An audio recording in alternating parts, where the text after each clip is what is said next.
Tonight, we're diving into a tale where desperation meets courage in the heart of Wyoming Territory.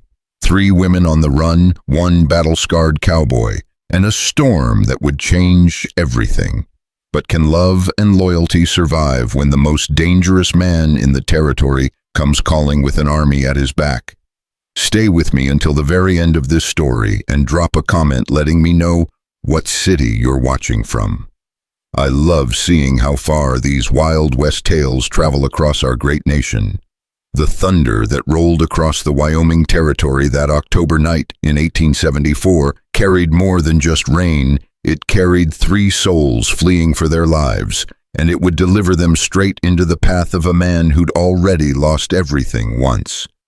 Jacob Sullivan stood at the window of his ranch house, watching lightning tear across the black sky like God's own artillery.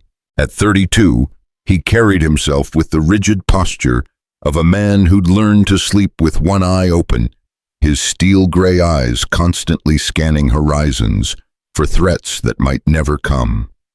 The war had ended 9 years ago, but some battles never truly finish. They just move inside a man's chest and keep fighting there. The wind howled like the ghosts of Gettysburg, and Jacob pulled his worn cavalry jacket tighter around his shoulders. He'd built this ranch in the middle of nowhere for a reason. Out here, 20 miles from the nearest town of Cedar Ridge, a man could go weeks without seeing another soul. That's exactly how Jacob liked it. People meant complications, and complications meant pain. But tonight, the storm had other plans.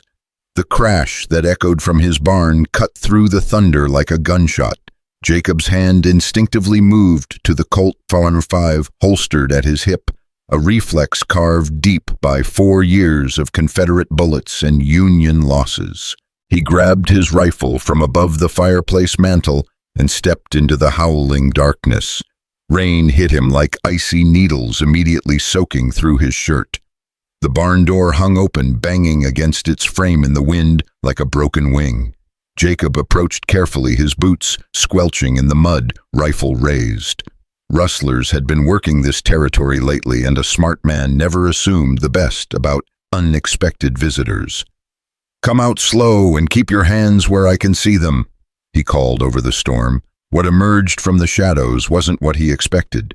3 women stepped into the pale light spilling from his lantern, bedraggled, soaked to the bone, but standing with a defiance that made Jacob's finger ease off his trigger. The oldest couldn't have been more than 25, with dark hair plastered to her skull and eyes that burned with fierce intelligence. The second was perhaps 22, beautiful in a way that would make men start wars, her auburn hair catching the lantern light like copper fire. The youngest looked barely 18, clutching a leather satchel to her chest, like it contained the last precious thing in the world. "Please," the oldest said, her voice carrying a refined accent that spoke of education and breeding completely out of place in this godforsaken corner of Wyoming. "We need shelter just for the night." Jacob kept his rifle ready but lowered it slightly. "You ladies are a long way from anywhere. How'd you end up in my barn?" "Our horse threw a shoe about 2 miles back," the middle sister answered, stepping slightly forward. "We saw your light and—" She gestured helplessly at the storm raging around them. It was a reasonable explanation, but Jacob had survived the war by trusting his instincts, and right now those instincts were screaming that these weren't ordinary travelers caught in bad weather. The way they positioned themselves, the oldest slightly in front, the youngest protected in the back, spoke of practiced caution. Their dresses, though muddy and torn, were made of fine fabric, and there was something else beneath the exhaustion and fear. In their eyes, Jacob caught glimpses of steel. These women had seen trouble before. "Names?" he asked. The oldest hesitated for just a moment, barely a heartbeat, but Jacob caught it. "I'm Margaret Cooper. This is my sister Rose and our youngest Catherine." "Cooper." Jacob tested the name, watching their faces. The middle sister Rose flinched almost imperceptibly when he said it. "From where?" "Back east," Margaret said quickly. "Pennsylvania." Jacob nodded slowly. "Pennsylvania." That could explain the accent. but it didn't explain why three well-bred Eastern ladies were wandering alone through Wyoming Territory with nothing but the clothes on their backs and fear in their eyes. Another crack of thunder made the youngest sister, Catherine, jump. She was shivering violently now, her lips blue with cold. Whatever secrets these women carried, Jacob couldn't leave them to die in this storm. "Barn's got fresh hay and it's dry," he said, finally lowering his rifle completely. "You can bed down there for the night." "Thank you," Rose said, and the relief in her voice was so genuine it made Jacob's chest tighten unexpectedly. "We're grateful for any kindness. I'll bring out some blankets," Jacob said, already regretting his decision, but unable to take it back. "And coffee. You ladies look half frozen." He turned toward the house, then paused. "Fair warning, I sleep light and I shoot straight. Whatever trouble you're running from, don't let it follow you onto my land." The sisters exchanged glances, and Margaret's chin lifted with quiet dignity. "We understand, Mr. Sullivan, Jacob Sullivan." "Thank you, Mr. Sullivan. You have my word we'll bring no trouble to your door." Jacob almost laughed at that. In his experience, beautiful women in distress were trouble by definition, but he just nodded and headed for the house. 20 minutes later, he returned to the barn with an armload of supplies, thick wool blankets, a pot of hot coffee, some leftover cornbread, and a bottle of whiskey for medicinal purposes. The sisters had made themselves at home in the far corner, arranging the hay into makeshift beds. They'd also, he noticed with professional approval, positioned themselves with clear sightlines to both doors and kept their few possessions within easy reach. "Here." He set the coffee pot on an overturned crate and handed Margaret a steaming cup. "This'll help with the chill." "You're very kind," she said, wrapping her fingers around the warm ceramic. "We haven't encountered much kindness lately." Jacob poured coffee for Rose and Catherine, studying their faces in the lantern light. Up close, he could see the signs he'd missed in the storm, fading bruises on Catherine's wrist, the way Rose favored her left side as if her ribs were tender, the thin scar above Margaret's eyebrow that spoke of recent violence. "How long you ladies been on the road?" he asked casually. "A few weeks," Rose answered when Margaret hesitated. "We're traveling to California to start fresh." "California's a long way from Wyoming," Jacob observed. "Most folks take the train through Colorado these days. Safer." "We prefer the scenic route," Margaret said with a smile that didn't reach her eyes. Jacob let it pass. He'd told enough lies himself to recognize the art form. Instead, he pulled out a bottle of liniment from his supplies. "This is good for bruises and sore muscles. Learned about it from an army surgeon during the war." Catherine looked up sharply. "You fought in the war?" 4 years with the 2nd Pennsylvania Cavalry," Jacob said, watching their faces. "Under General Sheridan. Spent some time in your neck of the woods, actually." The sisters exchanged another look, and Jacob filed away their reaction.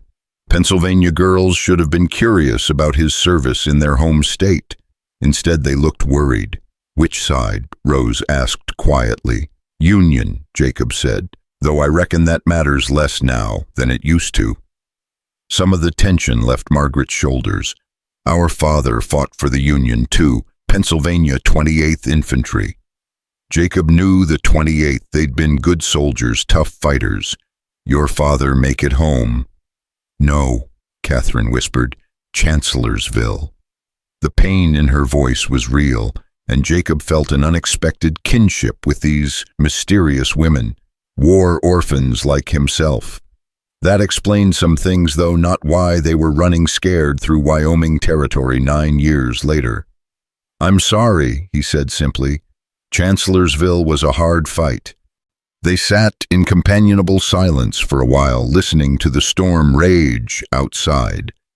Jacob found himself studying Rose's profile in the flickering light, the elegant curve of her neck, the way she unconsciously tucked a strand of auburn hair behind her ear. She was beautiful, no question, but there was something else.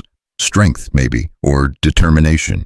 The kind of woman who would stand her ground when lesser souls would run. Dangerous thinking for a man who'd sworn off complications. "Mr. Sullivan," Margaret said eventually, "might I ask what brought you to Wyoming? It's quite isolated out here." Jacob sipped his coffee, considering how much truth to share. Sometimes isolated is exactly what a man needs. "Running from something?" Rose asked with surprising directness. Jacob met her gaze. "We all run from something, Miss Cooper. Question is whether we're running toward something better or just running." "And which are you doing?"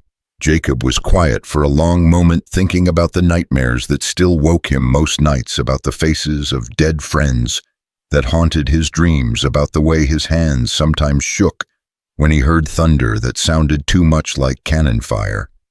"Still figuring that out?" he said finally. Outside, the storm was beginning to weaken, the thunder moving off towards the mountains. Jacob stood and gathered the empty coffee cups. "You ladies should get some rest. Morning comes early on a ranch, and I expect you'll want to be moving on." "Actually," Margaret said, standing as well, "we were wondering if you might have work. We're low on funds for the journey to California. We're willing to work for food and shelter." Jacob paused. He'd been expecting them to leave with the dawn, taking their secrets and their trouble with them. Having them stay longer seemed like asking for complications he didn't need. "What kind of work can you do?" "I can cook and manage a household," Margaret said. "Rose is good with animals and mending. Catherine has a way with numbers and reading. She could help with accounts or correspondence." "This isn't some finishing school," Jacob said bluntly. "Ranch work is hard, dirty business. You ladies don't look like you've done much manual labor." Rose's eyes flashed. "Don't let appearances fool you, Mr. Sullivan. We've learned to do what we must to survive." There was steel in her voice that made Jacob look at her more carefully. Rose Cooper, if that was really her name, wasn't some pampered Eastern belle. There were calluses on her hands he hadn't noticed before, and the way she carried herself suggested someone who'd learned to fight when necessary. "The work's hard," he said, "sun up to sundown, and I can't pay much, just board and maybe a little traveling money when you move on." "That would be more than generous," Margaret said quickly. Jacob looked at the three sisters, weighing his options. The smart thing would be to send them on their way in the morning. He had enough ghosts haunting this place without adding three mysterious women with secrets in their eyes. But something about them, their dignity in the face of obvious desperation, the way they protected each other, the courage it must have taken to ask for help from a stranger, reminded him of why he'd once believed in fighting for lost causes. "All right," he heard himself saying, "trial basis, 1 week. If it doesn't work out for either of us, no hard feelings, and I'll give you supplies to continue your journey." "Thank you," Margaret said, and the gratitude in her voice was unmistakable. "You won't regret this." Jacob had a feeling he already did, but he kept that to himself. "Few ground rules. My house is my private space. I'll take meals with you, but otherwise I prefer my solitude. You can use the smaller cabin for sleeping. It's got a good stove and it's weatherproof. And like I said before, I don't want to know what trouble you're running from, but I won't have it following you onto my land. My neighbors may be few and far between, but they're good people, and I won't see them hurt because I offered shelter to strangers." "Understood," Margaret said. "We'll cause you no problems, Mr. Sullivan." Jacob nodded and headed for the barn door. "Storm's passing. You can move into the cabin tomorrow. For tonight, the barn will do." He was almost to the door when Rose's voice stopped him. "Mr. Sullivan, why are you helping us?" Jacob turned back, studying her face in the lamplight. Why was he helping them? He'd been asking himself the same question since the moment he'd offered them shelter. "Maybe because I know what it's like to be far from home with nowhere else to turn," he said finally. "Maybe because I remember when someone showed me kindness when I needed it most. Or maybe because I've spent too many years alone out here, and 3 women brave enough to face a Wyoming storm deserve a chance to catch their breath." He left them then, walking back to his empty house through the dying rain. Behind him, the barn glowed with warm lamplight, and for the first time in years, Jacob Sullivan's ranch didn't feel quite so lonely.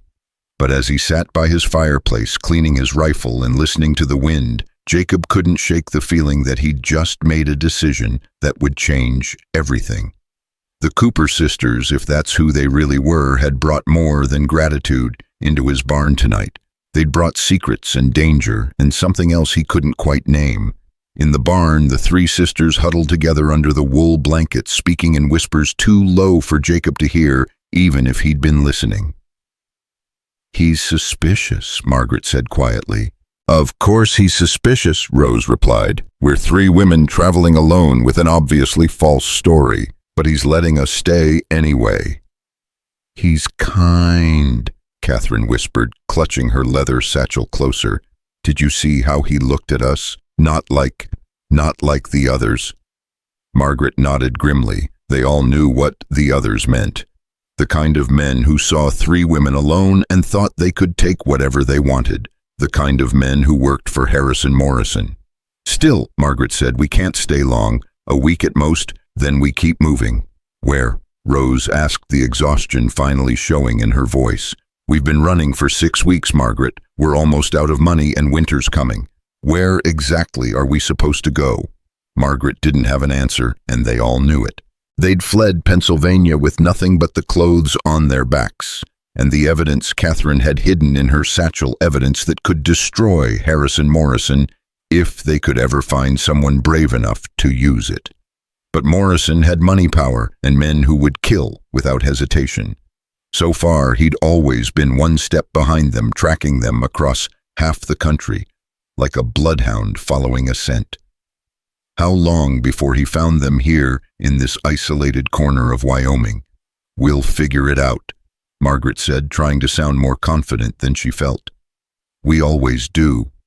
Rose looked toward the house where Jacob Sullivan sat alone by his fire. "He fought in the war. Did you see the way he carries himself? He's a soldier." "Former soldier," Margaret corrected. "That doesn't mean he'd fight our battles." But Rose was remembering the steady way Jacob had looked at her, the quiet strength in his voice, the gentle way he'd offered medicine for their bruises without asking questions. Maybe Margaret was right. Maybe 1 week was all they could risk. Or maybe, just maybe, Jacob Sullivan was exactly what they'd been searching for all along, a good man willing to make a stand. Outside, the last of the thunder faded into the distance, but none of them slept easily that night. The storm had passed, but they all sensed that its aftermath was just beginning. In the morning, they would start their new lives as the Cooper sisters, working for a kind stranger on a lonely Wyoming ranch. If only they could forget, even for a little while, that they weren't the Cooper sisters at all, and that the real storm, the one with Harrison Morrison's name on it, was still heading their way. But tonight, for the first time in weeks, they were warm and dry and safe. Sometimes in a life spent running from monsters, that was miracle enough. The morning would bring new challenges, new deceptions to maintain, and new dangers to face. But it would also bring Jacob Sullivan and the possibility that maybe, just maybe, they'd finally found someone worth trusting with the truth. Whether that trust would save them or destroy them all remained to be seen.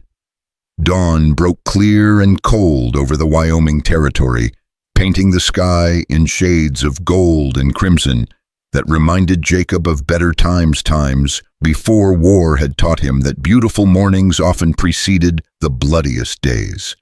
He stood at his kitchen window, coffee steaming in his hands, watching the three sisters emerge from the barn like cautious deer testing unfamiliar ground. Margaret led the way, her dark hair pinned back with the same precision a general might use to organize his troops. Rose followed, moving with that fluid grace he'd noticed the night before, while young Catherine clutched her mysterious satchel and looked around with wide, watchful eyes. Even in the soft morning light, Jacob could see the tension in their shoulders, the way they unconsciously positioned themselves to cover each other's blind spots. Whatever they were running from, it had taught them to trust no one completely, not even him. He drained his coffee and stepped outside, the cold air sharp in his lungs. "Morning, ladies. Sleep well as could be expected," Margaret replied with a smile that was probably meant to be reassuring but didn't quite reach her eyes. "Thank you again for your kindness." Jacob nodded toward the smaller cabin that sat about 50 yards from the main house. "Let me show you where you'll be staying. It's not much, but it's solid." The cabin was indeed small, 2 rooms with a stone fireplace, a decent iron stove, and furniture Jacob had built himself during the long winter evenings, when solitude had felt more like peace than exile. The sisters examined their new quarters with the careful attention of people who'd learned to evaluate every door and window as potential escape routes. "This is lovely," Rose said, running her hand along the smooth wooden table. "You built this yourself." "Had plenty of time on my hands," Jacob said simply. "Winters are long out here." Catherine had gravitated toward the small bookshelf in the corner, her eyes lighting up with genuine pleasure. "Jane Austen and Dickens. Oh, Margaret, look, there's even a copy of Whitman." "You're welcome to borrow anything that catches your interest," Jacob said, surprised by how her enthusiasm warmed something cold in his chest.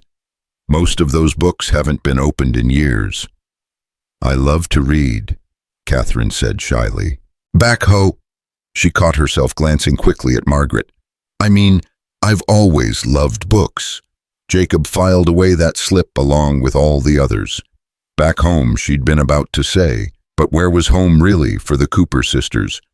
"I'll leave you to get settled," he said. "When you're ready, we can start with the horses. I've got 6 head that need tending, and if you're planning to stay even a week, you'll need to know your way around the animals."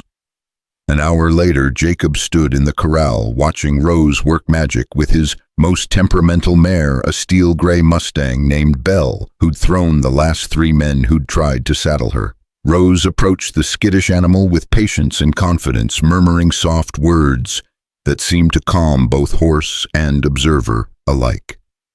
"Easy, beautiful," Rose whispered, extending her hand, palm up, for Belle to sniff. "Nobody's going to hurt you here, I promise." The mare's ears pricked forward, and after a moment's hesitation, she allowed Rose to stroke her neck.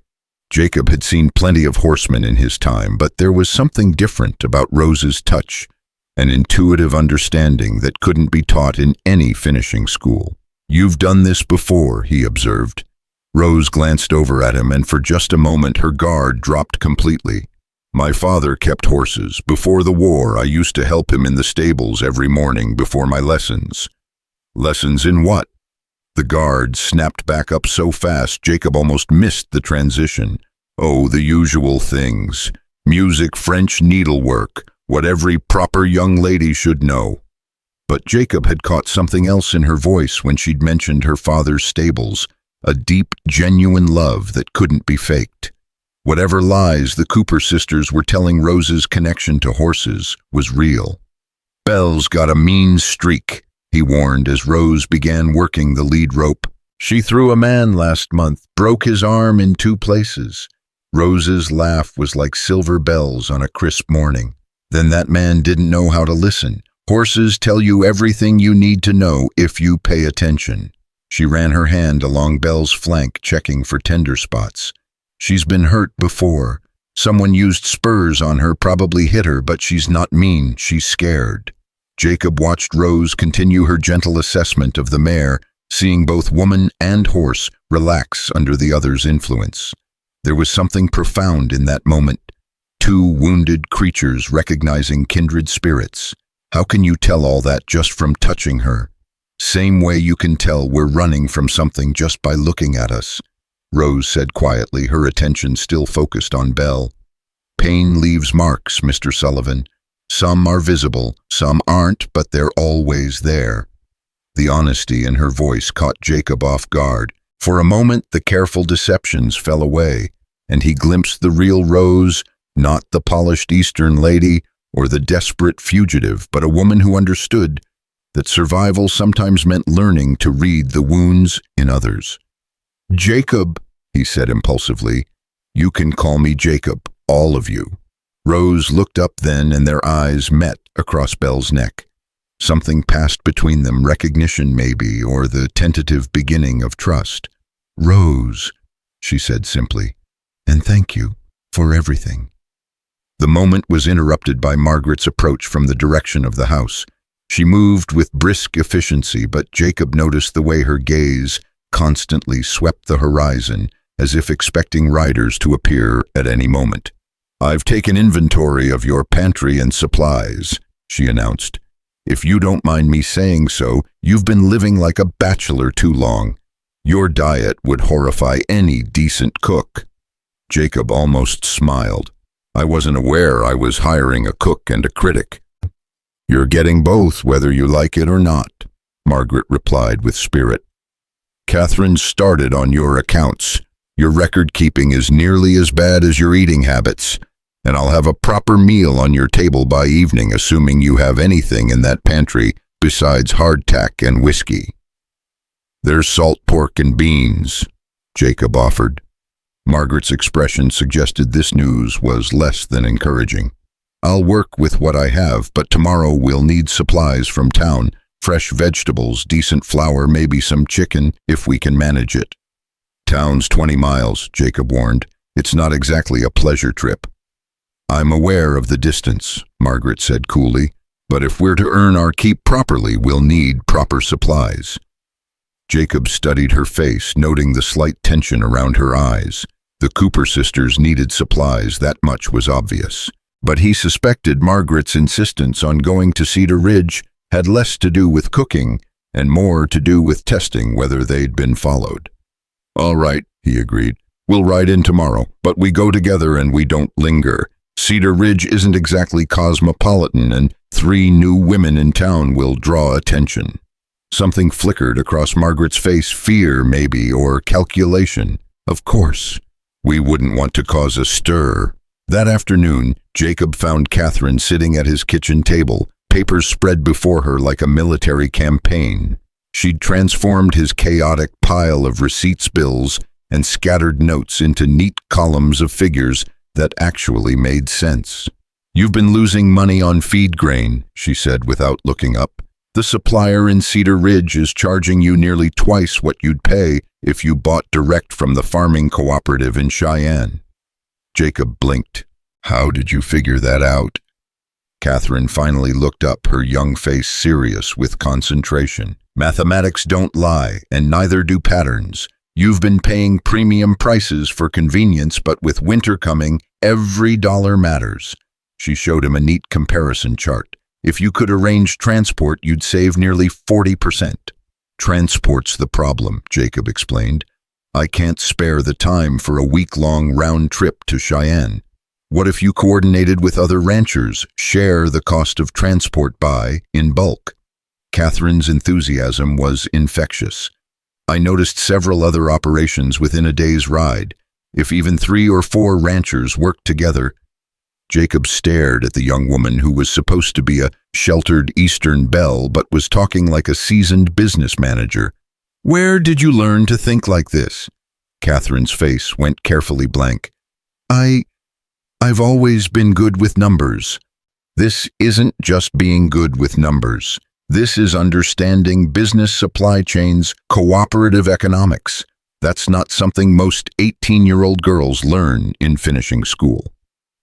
For a moment, Catherine looked like she might tell him the truth. Then Margaret's voice carried in from the next room, calling her sister's name, and the moment passed. "I should help Margaret with dinner," Catherine said quickly, gathering her papers. "But think about the cooperative idea. It could benefit everyone." Jacob watched her hurry away, adding another piece to the puzzle of the Cooper sisters. 3 women, each hiding skills that didn't match their cover story. Margaret commanded like someone used to authority. Rose understood horses better than most cavalry officers, and Catherine analyzed business problems with the sharp intelligence of a trained accountant. Who were they really? And what had driven them so far from home that they'd rather work as ranch hands than reveal their true identities? That evening, the aroma of actual cooking filled Jacob's house for the first time in years. Margaret had somehow transformed his meager supplies into a feast that reminded him painfully of his mother's kitchen back in Pennsylvania. Fresh bread, how had she managed fresh bread, sat alongside perfectly seasoned beans, salt pork that actually tasted good, and vegetables he hadn't even known he had. "This is incredible," he said after his first bite. "Where did you learn to cook like this?" Margaret's smile was genuinely pleased. A woman learns many things when circumstances require it. They ate mostly in comfortable silence, but Jacob found himself studying his unexpected guests in the lamplight. Away from the storm and the stress of their first night, he could see them more clearly. Margaret carried herself with natural authority, but there were worry lines around her eyes that spoke of too much responsibility taken too young. Rose had an earthy sensuality that seemed to embarrass her, as if she'd been taught to hide her natural warmth behind proper manners, and Catherine, despite her youth, had an old soul that suggested she'd seen things no 18-year-old should have witnessed. "Tell me about your father," Jacob said eventually, "the one who fought at Chancellorsville." The sisters exchanged glances, and Margaret answered carefully. "He was a good man, believed in doing what was right no matter the cost." "That's what got him killed," Rose added quietly, and there was genuine pain in her voice. "Rose," Margaret warned. "It's true," Rose said, looking directly at Jacob. "He could have stayed home, could have paid someone else to take his place in the draft, but he said some things were worth fighting for, even if you knew you might not win." Jacob nodded slowly. He'd known men like that, good men who died for principles, while lesser men stayed home and profited from their sacrifice. Sounds like he raised his daughters to think the same way. "Maybe he did," Margaret said softly. "Maybe that's why we're here." The admission hung in the air between them, heavy with unspoken meaning. Jacob sensed they were dancing around something important, something that might explain their presence in his barn during a Wyoming storm. "Sometimes fighting's the only choice left," he said carefully, "but sometimes running away is the smarter option. And sometimes," Rose said, meeting his eyes, "you get tired of running." After dinner, they sat by the fireplace while Catherine read aloud from Whitman. Her voice was clear and strong, bringing new life to familiar words about democracy and dignity and the fundamental worth of common people. Jacob found himself watching Rose in the firelight, noting the way her face softened when she thought no one was looking, the unconscious grace with which she moved, even in repose. Dangerous thinking, he reminded himself. These women would be gone within the week, taking their secrets with them. Getting attached would only lead to disappointment. But when Rose caught him watching her and smiled, not the careful, controlled smile she wore during the day, but something genuine and warm, Jacob felt something crack open in his chest that he'd thought was permanently sealed. Later, as the sisters prepared to return to their cabin, Margaret lingered by the door. "Jacob," she said quietly, "I want you to know. What you've done for us means more than we can say. We won't forget your kindness." There was something final about the way she said it, as if she was already saying goodbye. Jacob found that thought more disturbing than he cared to admit. "You planning to leave sooner than a week?" Margaret glanced toward her sisters, then back to Jacob. "That depends on many things, but if we do have to leave quickly, please don't think badly of us. Sometimes good people have to make hard choices." Jacob studied her face, noting the genuine regret in her expression. Whatever the Cooper sisters were involved in, it wasn't simple criminality. These were women of principle caught in circumstances beyond their control. "Margaret," he said carefully, "if you need help, real help, you only have to ask." For a moment her composure cracked, and Jacob saw the desperate woman beneath the careful control. "You're very kind to offer, but some burdens are too heavy to share with a stranger, no matter how generous he might be." "Maybe I'm not as much a stranger as you think." Margaret looked at him for a long moment, and Jacob thought she might actually tell him the truth. Then she straightened her shoulders and became the composed Eastern lady again. "Good night, Jacob. Thank you for a lovely evening." The next morning brought riders. Jacob was in the barn checking Belle's shoes with Rose's help when Catherine came running from the house, her face white with terror. Men on the horizon, she gasped. 6 of them coming fast. Jacob's hand moved instinctively to his gun as he followed Catherine's pointing finger. Sure enough, 6 riders were approaching at a steady gallop, still too far away to identify, but close enough to spell trouble. In this isolated country, 6 men riding hard toward a lone ranch rarely brought good news. "Rose," he said sharply, "get your sisters into the house. Stay away from the windows." But Rose was already moving not toward the house, but toward the tack room where Jacob kept his extra weapons. "What kind of rifles do you have?" "Rose," I said, "get in the house." She turned on him with flashing eyes. "I know how to shoot, Jacob. So does Margaret. If there's going to be trouble, we're not hiding while you face it alone." Jacob stared at her, seeing steel beneath the gentle exterior. "Just how much trouble are you ladies in?" Before Rose could answer, Margaret appeared in the barn doorway, having arrived with the swift efficiency of someone who'd been expecting this moment for weeks. "They found us," she said simply, her voice steady despite the fear in her eyes. "Who found you?" Margaret looked at the approaching riders, then at Jacob. "Men who work for someone who wants us back, someone who doesn't care what he has to do to get us." The riders were close enough now that Jacob could make out details: hard-faced men in dust-covered clothes riding with the purposeful determination of hunters closing in on their prey. They wore their guns like men who knew how to use them, and their leader, a tall man with silver-streaked hair, sat his horse with military bearing. "How many men does he have?" Jacob asked, his mind already calculating angles of fire and defensive positions. "Enough," Margaret said grimly, "and they won't give up easily." Jacob made a decision that would change everything. "Then I guess we better give them a reason to reconsider." He turned to Rose. "That Henry rifle in the tack room is loaded and ready. Can you handle it?" "Yes." "Margaret, there's a shotgun above the fireplace in the house. Catherine, you stay low and keep watch from the back windows. Anybody approaches from behind you, sing out." The sisters moved with practiced efficiency, and Jacob realized this wasn't the first time they'd prepared for this kind of confrontation. Whatever they were running from had taught them hard lessons about survival. The 6 riders pulled up in front of the house, their leader dismounting with casual arrogance. He was a man in his 50s, well-dressed, despite the trail dust, with the kind of confidence that came from never having been told no. "Morning," the man called out pleasantly. "Name's Garrett. We're looking for 3 women who might have passed this way. Young ladies traveling alone, probably calling themselves the Cooper sisters." Jacob stepped out of the barn, his hand resting casually on his gun butt. "Don't know any Cooper sisters. You boys are a long way from anywhere. What brings you to my spread?"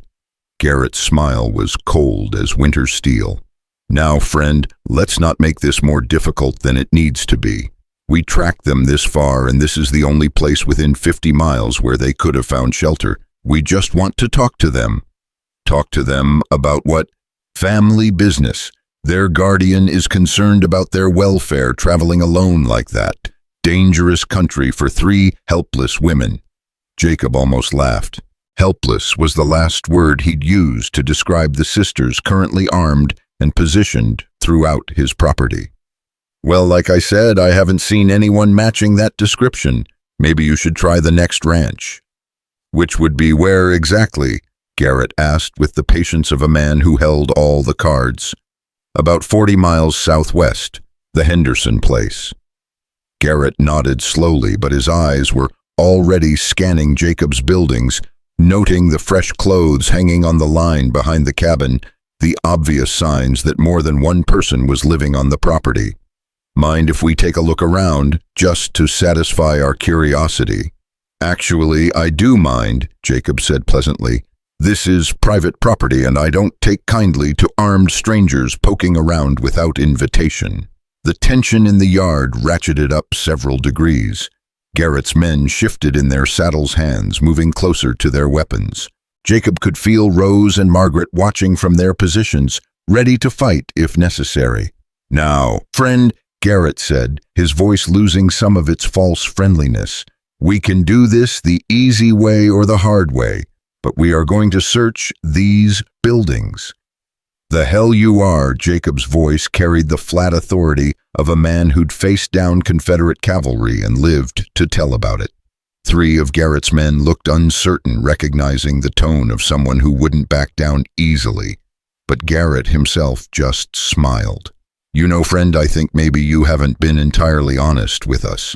See, we've been tracking 3 very specific women for quite some time now, and they have something that belongs to my employer, something he wants back very badly. And what might that be? Let's just say it's evidence of some indiscretions. Nothing that would interest a simple rancher, but very important to certain business interests back east." Jacob felt the pieces clicking into place. The Cooper sisters weren't running from an abusive guardian or a family dispute. They had evidence of something serious enough that powerful men were willing to chase them across half the continent to get it back. Evidence of what kind of indiscretions? Garrett's smile turned genuinely unpleasant. The kind that could put a very wealthy, very powerful man in prison for the rest of his life. The kind that 3 foolish women should have minded their own business about. Through the kitchen window, Jacob caught a glimpse of Catherine's pale face. Whatever evidence they carried, it had cost them everything: their home, their safety, maybe even their real names. "Well," Jacob said finally, "that does sound like a problem for your employer." Garrett's patience finally cracked. "Enough games. Boys, search the building. Start with the house." The first man who dismounted and started toward the cabin found himself looking down the barrel of a Henry rifle as Rose stepped into the doorway. "I wouldn't take another step if I were you," she said calmly. Simultaneously, Margaret appeared at the main house window with the shotgun, and Jacob drew his Colt in one smooth motion. Suddenly, Garrett's 6 men found themselves outgunned by opponents who clearly knew what they were doing. "Well, well," Garrett mused, seemingly unperturbed by the sudden shift in odds. "It appears our simple rancher has been harboring fugitives. That's a federal crime, friend." "So is trespassing with intent to harm," Jacob replied. "And from where I stand, you boys look like you came here looking for trouble." For a long moment, the 2 groups faced each other across the dusty ranch yard. 6 professional gunmen against a war veteran and 3 determined women. Not impossible odds, but not the easy task Garrett had expected either. "This doesn't have to end badly," Garrett said finally. "My employer is a reasonable man. Return what was stolen and everyone can walk away from this." "What if what was stolen was justice?" Rose called from the cabin doorway. "What if your reasonable employer is a murderer and a thief, and what you call stolen property is actually proof of his crimes?" Garrett's face hardened. "Then I suppose we'll have to discuss this further." He raised his hand, and Jacob tensed, knowing they were seconds away from a gunfight that could leave them all dead. But before anyone could draw, the thunder of approaching hoofbeats echoed across the range. A new group of riders appeared on the horizon, at least a dozen men riding hard toward the ranch. For a moment, Jacob's heart sank, thinking Garrett had brought reinforcements. Then he recognized the lead rider and almost laughed with relief. Sheriff Tom Bradley of Cedar Ridge was riding toward them with what looked like half the town's able-bodied men behind him. "What the hell?" Garrett muttered, and for the first time since arriving, he looked genuinely concerned. The sheriff and his impromptu posse rode into the ranch yard, like the cavalry in a dime novel surrounding Garrett's men, with the quiet efficiency of people who'd done this before. Sheriff Bradley was a big man in his 60s, with steel-gray hair and the weathered face of someone who'd spent his life keeping the peace in hard country. "Morning, Jacob," he said pleasantly, as if armed standoffs were an everyday occurrence. "Heard you might be having some uninvited guests." "News travels fast," Jacob replied, not lowering his weapon. "It does when Catherine Cooper sends a message to town explaining that hired guns are coming to kill her and her sisters." Bradley's eyes fixed on Garrett with the steady gaze of a man who'd seen every type of troublemaker the frontier could produce. "That would be you boys, I'm guessing." Garrett straightened in his saddle, clearly calculating new odds that didn't favor him nearly as much. "Sheriff, we're here on legitimate business. These women stole property from their legal guardian." "That would be Harrison Morrison," Bradley said conversationally. "Funny thing about Mr. Morrison. Seems he's been doing some business in my territory without bothering to introduce himself to local law enforcement. Generally, when wealthy Eastern gentlemen start hiring gun hands to hunt women through my county, I take a personal interest." Jacob glanced toward the house and caught a glimpse of Catherine in the window. The clever girl had somehow gotten word to town, probably during their supply run the day before. She'd been planning for this moment, preparing for the inevitable confrontation with Morrison's men. "You boys are going to mount up and ride out of my county," Bradley continued in the same pleasant tone. "And you're going to tell Mr. Morrison that if he has legal business in Wyoming Territory, he can bring it before a proper court with proper papers. What he can't do is send armed men to terrorize women under my protection." "These women are fugitives," Garrett protested. "They're wanted for theft." "Then you should have brought a proper warrant instead of a private army." Bradley's voice carried the absolute authority of a man who'd been keeping the peace for 30 years. "Now move along before I decide you boys are disturbing the peace."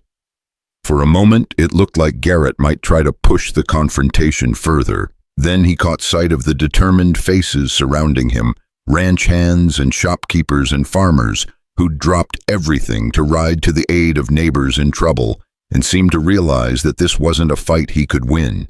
"This isn't over," he said, looking directly at the cabin where Rose still stood with the rifle. "In my county it is," Bradley replied firmly. Garrett and his men mounted up and rode away, but not before Garrett turned back one last time. "Tell the Cooper sisters that Mr. Morrison is a patient man, but his patience isn't infinite. Sooner or later they'll have to face what they've done." After the riders disappeared over the horizon, Sheriff Bradley dismounted and approached the cabin where the sisters had finally emerged from their defensive positions.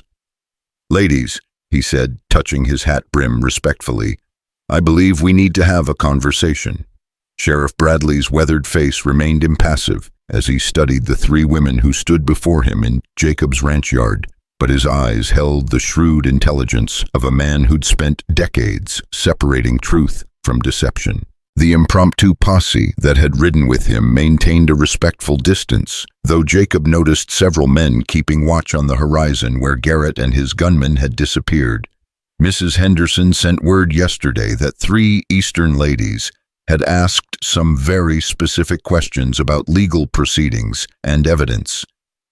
Bradley said, settling his considerable frame into one of the wooden chairs Jacob had brought from the house, said they seemed mighty interested in how a person might go about presenting testimony against powerful men who'd committed crimes in other territories. Margaret's composure cracked slightly, and Jacob saw her exchange a meaningful glance with her sisters. Catherine still clutched her leather satchel, holding it against her chest like armor. "We may have asked a few questions," Margaret admitted carefully. "Hypothetically speaking." "Hypothetically," Bradley repeated with the ghost of a smile. "Well, hypothetically, I've been a lawman for 32 years, and I've learned to recognize the difference between women running from justice and women running toward it. Which category would you ladies fall into?" Rose stepped forward, and Jacob noticed how she positioned herself slightly in front of her younger sister, a protective gesture so natural it spoke of long practice. "Sheriff, if someone witnessed a murder, but the murderer was wealthy and powerful enough to buy silence or eliminate witnesses, what would you advise that person to do?" "Hypothetically," Bradley stroked his grizzled beard thoughtfully, "I'd say that person should find a lawman foolish enough to believe justice matters more than politics. Course, that's getting harder to find these days. And if that person had evidence of other crimes, financial fraud, intimidation, conspiracy..." Catherine's voice was barely above a whisper, but it carried across the yard with surprising force. Bradley's eyes sharpened. "Then I'd say that person was sitting on dynamite that could blow up half the territory if it landed in the wrong hands." He leaned forward in his chair. "Ladies, why don't you tell me what you're really running from?" The silence stretched between them like a taut rope.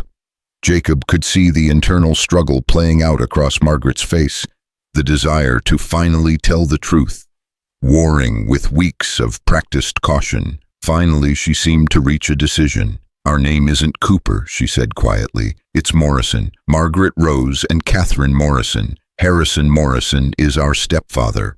The admission fell into the ranch yard like a stone into still water, creating ripples that would spread far beyond this moment. Jacob felt something cold settle in his stomach as the pieces of the puzzle finally clicked into place. "Harrison Morrison," Bradley repeated slowly. "The railroad man from Pennsylvania." "Among other things," Rose said bitterly. "He married our mother 3 years after our father died at Chancellorsville, told everyone he was taking pity on a war widow and her daughters. What he really wanted was our father's land and the mineral rights that came with it." Catherine's hands tightened on her satchel. "At first he seemed kind, generous. He paid for my education, helped Margaret manage the estate, promised Rose a proper debut in Philadelphia society. We thought we were lucky." "When did you realize you weren't?" Jacob asked, though he suspected he already knew the answer. "When our mother started asking questions about missing money," Margaret said, her voice steady despite the pain in her eyes. She'd always handled the household accounts, but Harrison had convinced her to let him manage the larger financial matters. When she discovered that nearly half our inheritance had disappeared into his business ventures, she confronted him. Sheriff Bradley nodded grimly. "Let me guess, your mother had an accident, "A fall down the stairs," Rose said, tears beginning to track down her cheeks. "Broke her neck. Harrison was devastated, of course. Such a tragic accident. The grieving stepfather left to care for 3 orphaned girls." Jacob felt rage building in his chest, hot and familiar. He'd seen enough of war to recognize evil when it stared him in the face, and Harrison Morrison's brand of calculated cruelty was worse than anything he'd encountered on the battlefield. "But you didn't believe it was an accident," Bradley said. Catherine finally spoke up, her young voice carrying a weight of knowledge no 18-year-old should possess. "I heard them arguing the night before she died. Harrison was furious that she'd been going through the books. He said she was threatening everything he'd worked for, that she should have minded her own business." Her voice broke slightly. "The next morning she was dead."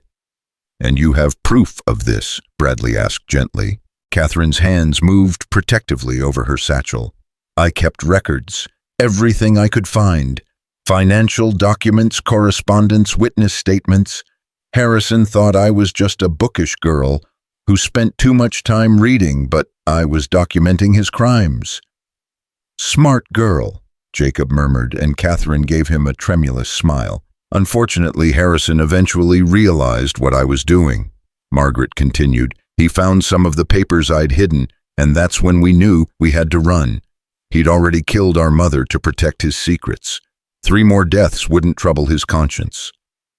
Bradley absorbed this information with the steady calm of a man who'd heard too many similar stories over the years. "How'd you manage to get away?" "Catherine had been copying everything and storing it in different locations," Rose explained. "When Harrison discovered one cache, she grabbed what she could and we left that same night. Took nothing but the clothes on our backs and the evidence Catherine had collected." "We've been running ever since," Margaret added. 6 weeks across half the country, staying ahead of his hired men. We hoped that if we could reach California, maybe find someone willing to listen to our story." "California's a long way off," Bradley observed, "and Morrison's got resources. He could chase you clear to the Pacific and back again if he wanted to." "Then what do you suggest?" Rose asked, and Jacob heard the exhaustion finally creeping into her voice. "We can't run forever." Bradley stood and walked to the edge of the porch, gazing out at the Wyoming landscape with the contemplative air of a man weighing difficult decisions. When he turned back, his expression was resolute. "I suggest we stop running and start fighting back."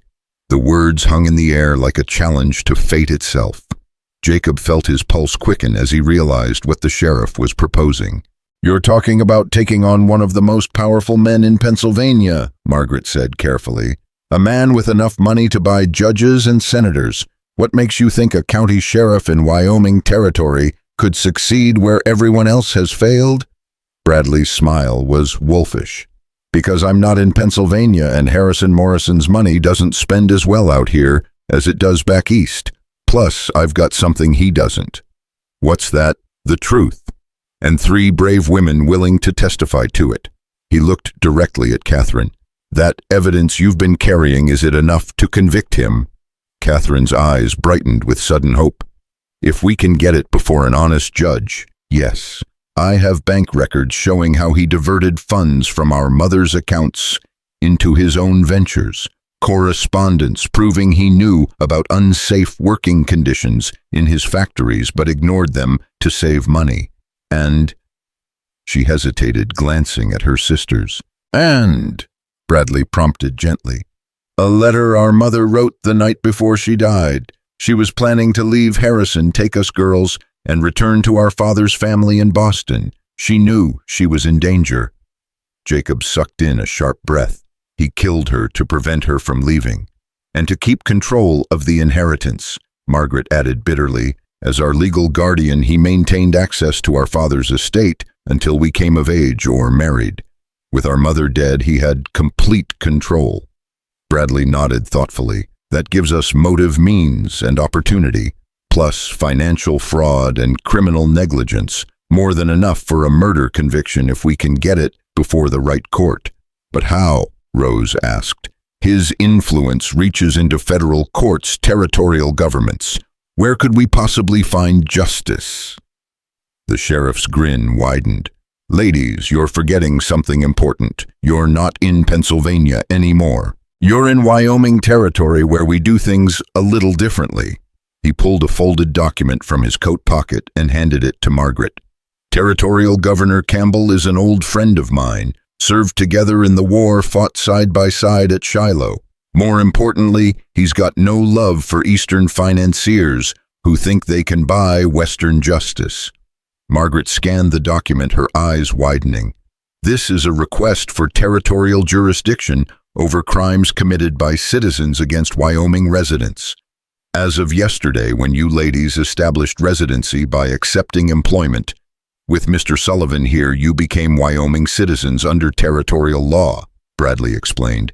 That gives us jurisdiction to investigate any crimes committed against you, regardless of where they originated. Jacob felt admiration for the sheriff's clever maneuvering, but he also recognized the risks they were taking. Morrison won't just accept territorial jurisdiction. He'll fight this with everything he's got. Let him try, Bradley said firmly. Governor Campbell's already signed extradition orders. If Harrison Morrison wants to contest Wyoming's jurisdiction, he can do it from a territorial jail cell. The implications of what the sheriff was proposing began to sink in. They weren't just talking about hiding from Morrison anymore. They were talking about bringing him to justice on their terms, in their territory. There's just one problem, Margaret said slowly. Morrison's men know where we are now. Garrett will report back and Morrison will send more men, enough to overwhelm even territorial law enforcement. Actually, Catherine said with a shy smile, I may have anticipated that problem. She opened her satchel and withdrew a thick envelope. Yesterday, when we went to town, I sent telegrams to newspaper editors in Denver, Salt Lake City, and San Francisco. I told them about Harrison Morrison's crimes and mentioned that territorial authorities were investigating. By now, the story should be appearing in papers across the West. Jacob stared at the young woman with newfound respect. You made it a public story. I made it impossible for Morrison to simply make us disappear, Catherine corrected. If anything happens to us now, every newspaper west of the Mississippi will be asking why. Morrison's power depends on operating in shadows. I just dragged him into the light. Sheriff Bradley let out a hearty laugh. Miss Morrison, you've got the makings of a fine legal strategist. But you're right about one thing, Morrison will send more men and they won't be as easily discouraged as Garrett's bunch. How long before they arrive? Jacob asked, his military mind already calculating defensive positions and supply lines. Assuming Garrett rides hard and Morrison responds immediately, 4, maybe 5 days, Bradley estimated. Long enough to get you ladies safely to the territorial capital if you're willing to make the journey. No, Rose's voice cut through the discussion with surprising firmness. We're not running anymore. Margaret turned to her sister in surprise. Rose, be reasonable. If we stay here, we're putting Jacob and everyone else in danger. We're putting people in danger anyway, Rose replied, her jaw set with determination. Morrison won't stop hunting us just because we hide in Cheyenne. At least here we have friends willing to stand with us. Jacob found himself stepping forward without conscious thought. She's right. Running just delays the inevitable. If we're going to face Morrison's men, better to do it on ground we know with people we trust. This isn't your fight, Jacob, Margaret protested. You've already done more for us than we had any right to ask. Maybe it wasn't my fight when you were just 3 mysterious women seeking shelter, Jacob replied. But it became my fight the moment Morrison's men rode onto my property with guns drawn. And it's definitely my fight now that I know the truth about what kind of man we're dealing with. Sheriff Bradley nodded approvingly. Besides, ladies, you're thinking about this all wrong. Morrison's sending gunfighters to intimidate witnesses and steal evidence. What he's not expecting is a coordinated legal response backed by territorial authority. What do you mean? Margaret asked. Bradley pulled out another document, this one bearing official seals and signatures. As of this morning, I'm operating under special territorial authority to investigate Harrison Morrison for murder, fraud, and conspiracy. That means I can deputize as many men as necessary to ensure the safety of witnesses and the security of evidence. The sheriff's plan was beginning to take shape, and Jacob could see the brilliance of it. Instead of hiding from Morrison's power, they were using Wyoming's territorial status to neutralize it. How many men can you deputize? Jacob asked. As many as volunteer, and in case you haven't noticed, Mr. Sullivan, folks in this territory don't take kindly to eastern bullies threatening their neighbors. As if to underscore his point, one of the men from the posse approached the porch.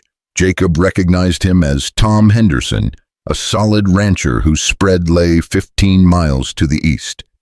Sheriff, Henderson said, touching his hat brim to the ladies. The boys and I have been talking. We figure if Morrison wants a fight, we ought to give him one. He'll remember. Tom, I appreciate the sentiment, but I can't ask civilians to risk their lives in what's essentially a legal matter. Henderson's weathered face split into a grin. Who said anything about asking? This is our territory, Sheriff. We look after our own, and as of yesterday, these ladies became our own. He looked directly at the Morrison sisters. Besides, most of us fought in the war. We know what it's like to face down bullies who think money and power make them untouchable. More men from the posse gathered around, and Jacob heard murmurs of agreement. These were hard men who'd carved lives out of unforgiving territory, and they weren't easily intimidated by hired guns from back east. All right, Bradley said finally, but we do this legal and proper. No vigilante justice, no matter how satisfying it might seem. Morrison gets his day in court just like any other citizen. Assuming he lives to see it, muttered one of the ranchers, earning sharp looks from the sheriff. He'll live to see it, Bradley said firmly, because we're better than he is, and we're going to prove it. As the sun climbed higher in the Wyoming sky, plans began to take shape. The ranch would be fortified and defended not just by Jacob and the Morrison sisters, but by a network of territorial citizens who'd decided that justice was worth fighting for. Messages would be sent to Governor Campbell requesting additional territorial marshals. The evidence Catherine had collected would be copied and distributed to multiple safe locations. And most importantly, the sisters would finally have their day in court. But first, they had to survive Morrison's response. That evening, as the volunteer defenders settled into defensive positions around the ranch, Jacob found himself standing watch with Rose on the porch of the main house. The night was clear and cold, with stars scattered across the sky like diamonds on black velvet. "Are you sorry we brought this trouble to your door?" Rose asked quietly. Jacob considered the question seriously. A week ago, his biggest concern had been whether to buy feed grain in bulk. Now he was preparing to defend 3 fugitive women against a small army of professional killers. Any sane man would regret getting involved. "No," he said finally, "I'm not sorry, even though we lied to you, even though we put you in danger."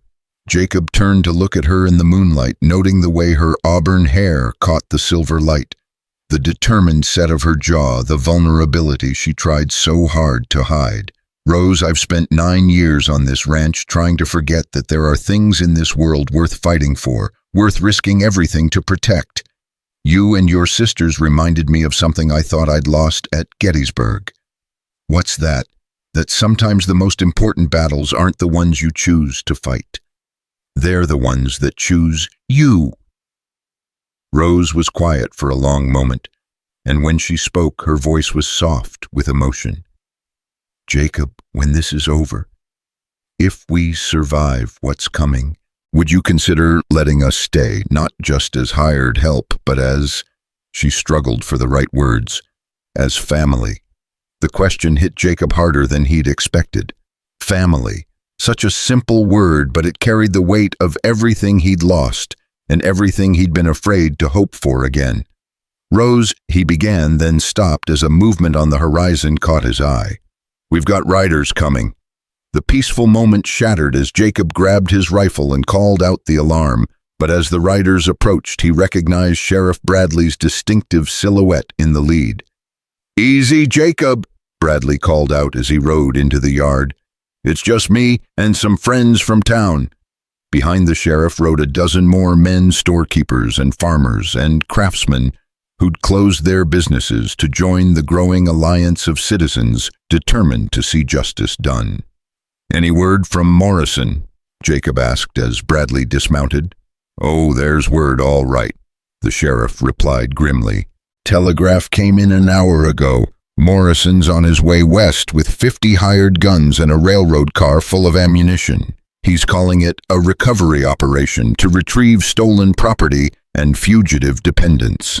The number hit the defenders like a physical blow.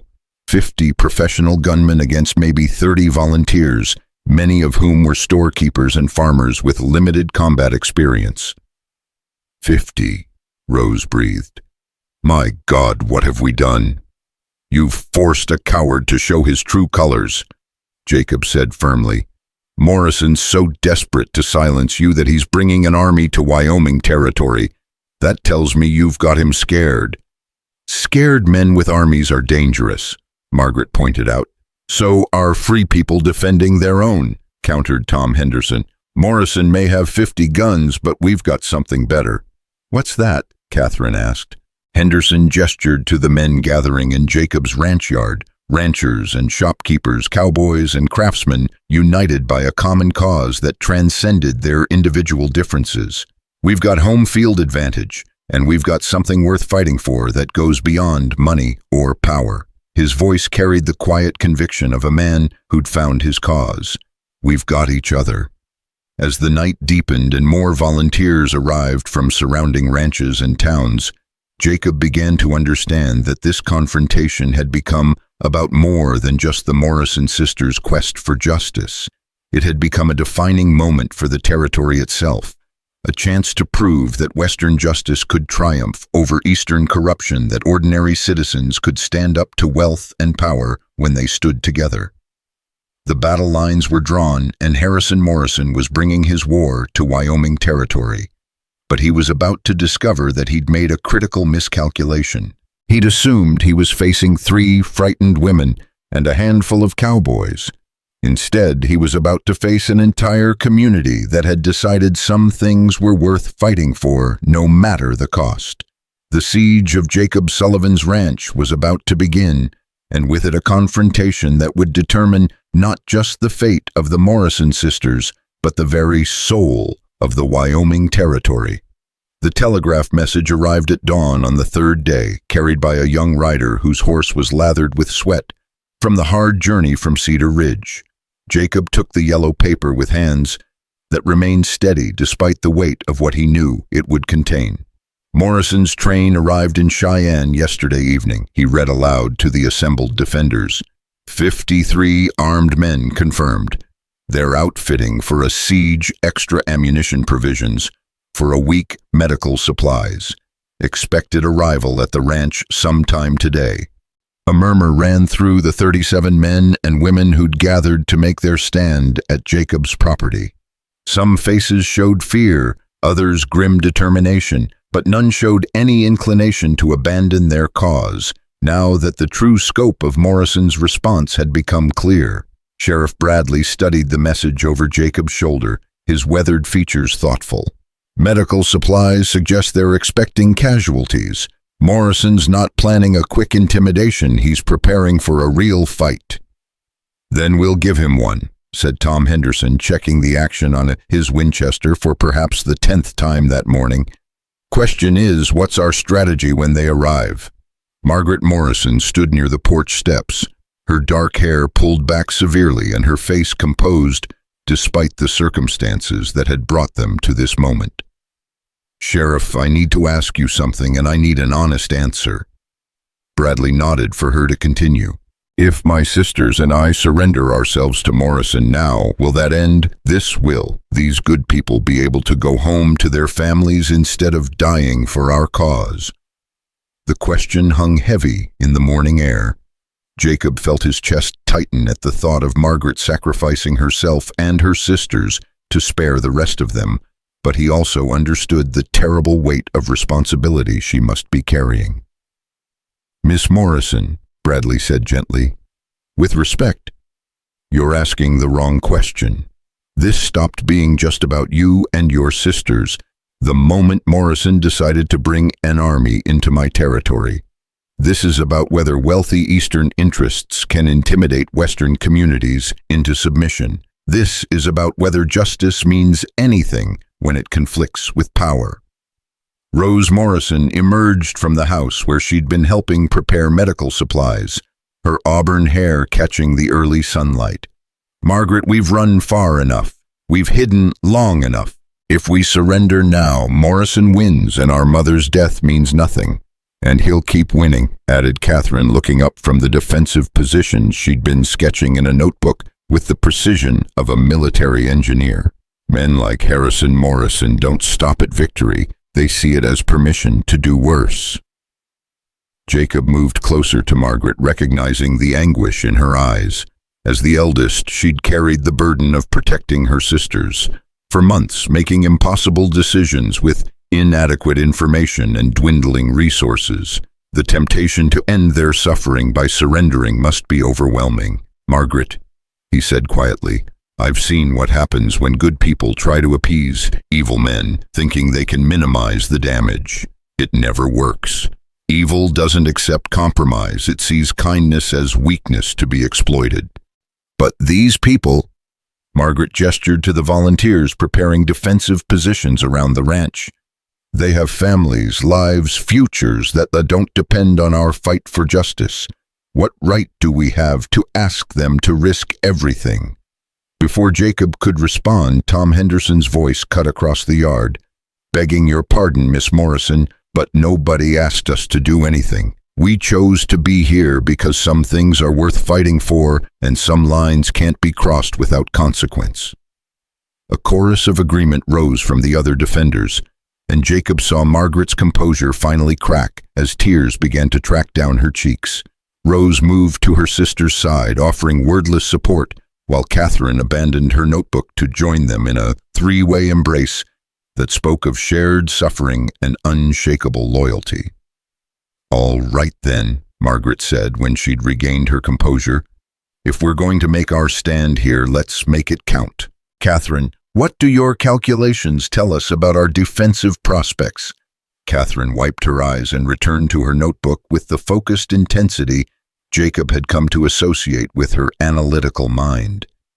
We have natural advantages, elevation, clear fields of fire, multiple fallback positions, The barn and house provide good cover and the well ensures we won't run out of water. But 53 attackers against 37 defenders means we need to be smarter, not just braver. What do you recommend? Sheriff Bradley asked, clearly impressed by the young woman's tactical thinking. We make them come to us on our terms, force them to attack uphill across open ground while we maintain covered positions. Use their numbers against them by creating bottlenecks that prevent them from bringing their full force to bear simultaneously. Jacob nodded approvingly. Sounds like someone's been reading military strategy. Catherine blushed slightly. Our father had books about the war. I studied them after he died, trying to understand what he experienced. I never thought I'd need to apply the lessons personally. The irony wasn't lost on any of them. A girl whose father had died fighting for the Union was now using his military knowledge to defend herself against a different kind of tyrant. The threads of history had a way of weaving themselves into unexpected patterns. Over the next several hours, the defenders transformed Jacob's ranch into a fortress. Furniture was moved to create firing positions. Water barrels were positioned to prevent fires, and ammunition was distributed according to each person's skill level and weapon type. The women who weren't skilled with firearms took charge of medical supplies, communications, and food preparation roles, no less vital than those of the gunmen. It was Rose who first spotted the dust cloud on the southern horizon, appearing like a brown smudge against the clear Wyoming sky. "They're coming," she called out, her voice carrying clearly across the ranch yard. Jacob raised his field glasses, a relic from his cavalry days, and studied the approaching column. Even at distance, Morrison's hired army was an impressive and intimidating sight. They rode in military formation, their weapons gleaming in the afternoon sun, their horses showing the quality that money could buy. At their head rode a figure Jacob recognized even at distance, Garrett, the man who'd led the first group of scouts. But there was someone else riding beside Garrett, someone whose bearing and expensive clothes marked him as different from the hired guns surrounding him. Jacob adjusted the focus on his glasses and felt his blood run cold. "It's him," he said quietly. "Harrison Morrison came personally." The news rippled through the defenders like a physical shock. Somehow seeing their enemy in person made the confrontation more real, more immediate. This wasn't just about faceless hired killers anymore. It was about confronting the man who'd murdered their mother and stolen their inheritance. "He's older than I expected," Rose observed, accepting the field glasses from Jacob. "And smaller. Strange how evil men always seem larger in your nightmares." Margaret took her turn studying their stepfather, her face hardening with each passing second. "He looks prosperous, well-fed, content, like a man who's never faced consequences for his actions." "That's about to change," Sheriff Bradley said grimly, checking his badge and adjusting his gun belt with the careful precision of a man preparing for the fight of his life. The column of riders halted just outside effective rifle range, close enough to be clearly seen, but far enough away to avoid immediate conflict. Jacob could see Morrison surveying the ranch through his own field glasses, no doubt assessing the defensive preparations and calculating his odds of success. After several minutes of observation, a single rider separated from the main group and approached under a white flag improvised from what looked like an expensive linen handkerchief. It was Garrett, his face showing none of the uncertainty he'd displayed during their first encounter. "I want to parley with whoever's in charge," Garrett called out when he'd reached conversational distance. Sheriff Bradley stepped forward, his badge glinting in the afternoon sun. "I'm Sheriff Tom Bradley, duly appointed peace officer for this territory. State your business." "My employer, Mr. Harrison Morrison, wishes to speak with his stepdaughters. He's traveled a considerable distance to ensure their welfare and return them safely to their proper home." "The Morrison ladies are under the protection of territorial law," Bradley replied formally. "If Mr. Morrison has legal claims regarding their custody or any property disputes, he's welcome to present them before the proper court in Cheyenne." Garrett's smile was cold as winter steel. Sheriff, I think you misunderstand the situation. Mr. Morrison isn't here to negotiate. He's here to reclaim what belongs to him. His stepdaughters are legal minors under his guardianship, and they're in possession of stolen property that he intends to recover. The Morrison ladies are adults under territorial law, Bradley countered, and any property disputes can be resolved through proper legal channels. What Mr. Morrison cannot do is bring an armed force into my jurisdiction to intimidate witnesses or suppress evidence of criminal activity. The exchange was formal, almost ritualistic, but everyone present understood they were witnessing the last attempt at peaceful resolution before violence became inevitable. Jacob found himself gripping his rifle tighter as he watched Garrett's face for any sign of how Morrison intended to proceed. "Sheriff," Garrett said with false regret, "Mr. Morrison has invested considerable resources in this recovery operation. He's not inclined to return empty-handed, based on the legal theories of a frontier lawman with questionable authority." "Then Mr. Morrison is about to receive an education in territorial jurisdiction," Bradley replied evenly. "You have 1 hour to withdraw from this county.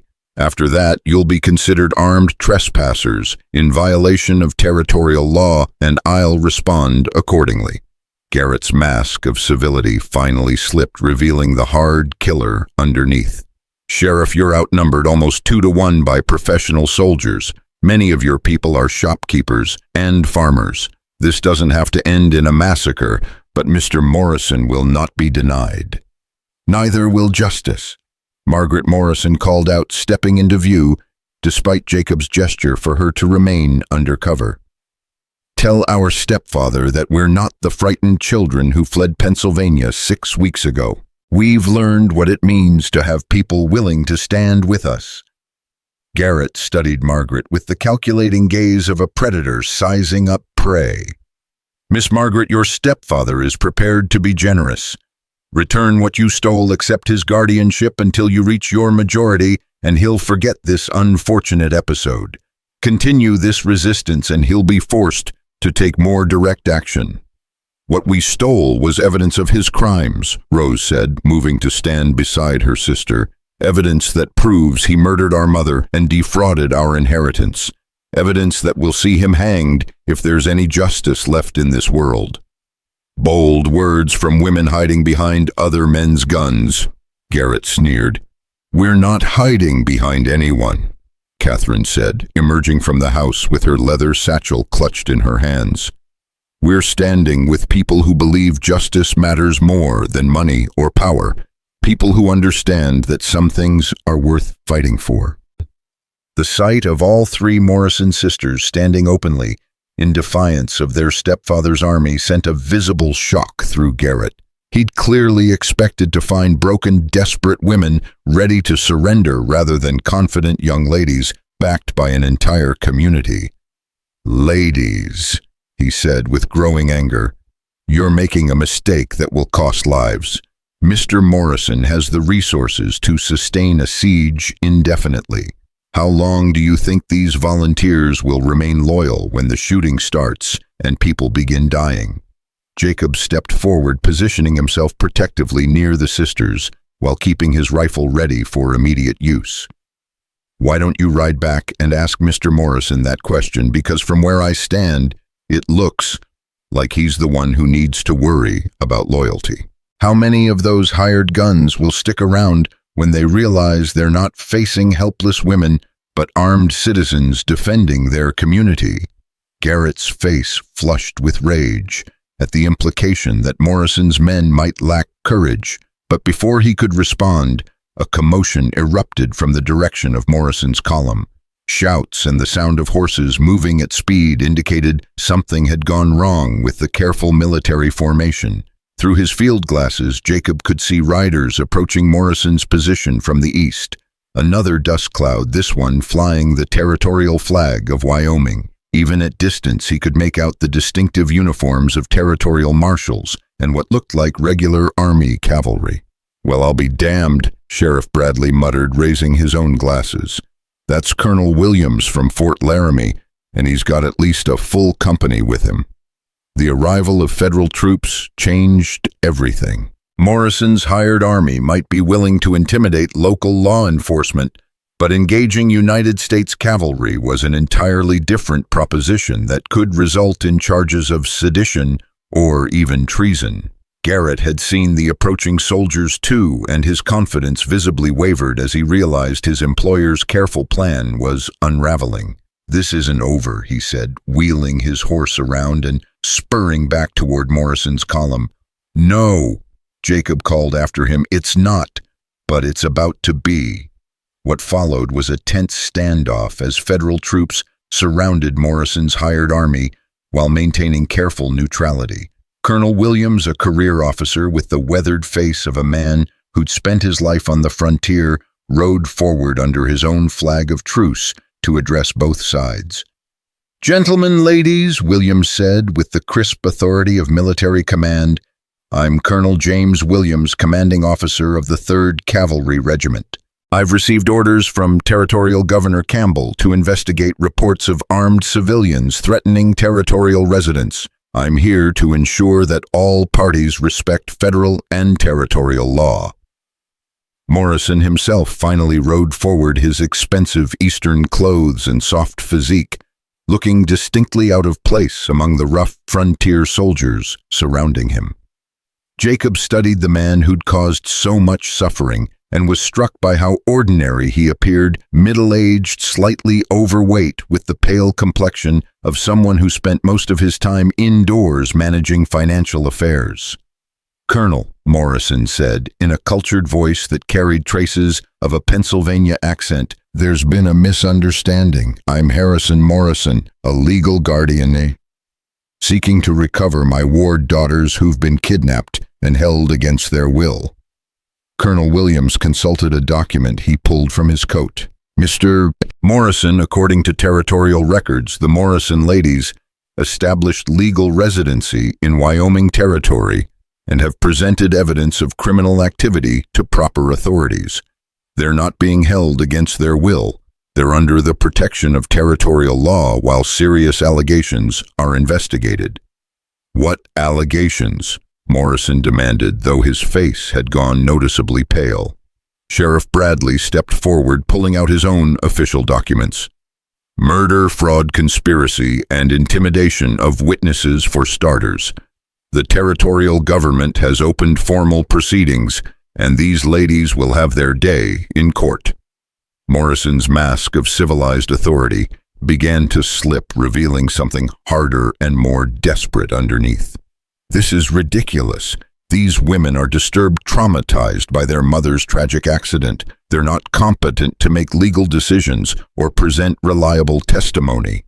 "Then you'll have the opportunity to present that defense in court," Colonel Williams said evenly. "In the meantime, you have two choices. You can dismiss your hired force and await proper legal proceedings, or you can face charges of bringing an armed militia across territorial lines without authorization." "Authorization?" Morrison sputtered.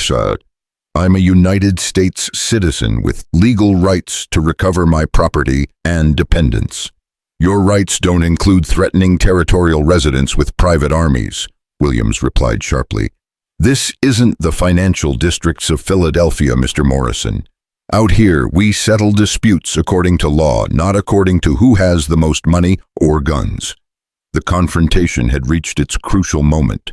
Morrison's plan had depended on overwhelming local resistance before federal authorities could intervene. Now he faced the choice between backing down or escalating to a level that would bring the full weight of the United States government down on his head.